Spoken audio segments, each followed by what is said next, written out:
नमस्कार। बहुत बहुत धन्यवाद जनइबार लगी चाहूचे जेसीआई संस्था के जन माने आज गोटे बहुत सामाजिक रूप रे उपकृत करबार कार्यक्रम टे करिछन ब्लड डोनेशन कैंप। कथारे अच्छे कि दान सबु बेले गुप्त रहबार कथा किंतु रक्तदान जेते बेले कहसु रक्तदान जेते बेले करा हेसी हेटा समाज रे गोटे माने गोटे मर्यादा समाज रे गोटे शिक्षा लगी करा हेसी कहसन कि हमें बैकुंठ धाम नहीं देखी किंतु जेन माने रक्तदान करसन से माने जीवन दान करसन ई क्रिया के बुझवार लगी हॉस्पिटल रे से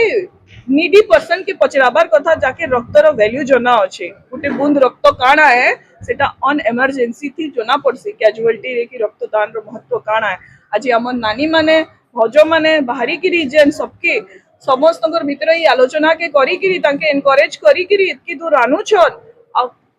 नंबर ऑफ यूनिट्स कलेक्ट करूछन सेटा स्वाभाविक नुहे आ सेटा बहुत बड़ काम करूछन आ से माने निज के बहुत भल प्रशिक्षित करिछन समाज थी केंता करी ई परंपरा के आगे ही चलबे और झारसुगुड़ा थी भी एंता परंपरा के चले ही चलबे समाज थी निज के गोटे प्रमाण करी चलबे मुई बहुत खुशी अच्छे आज एने आसिकी आ मुई सबु बेले धन्यवाद जनाबार लगी चाहेबी जेसीआई के जे सबु बेले भल काम करबार लगी अग्रसर अच्छे प्रति मास किसी ना किसी एक्टिविटी करूछे सेटा समाज रे गोटे शिक्षा गोटे व्यवस्था गोटे मर्यादा के कायम करूछे बहुत बहुत धन्यवाद।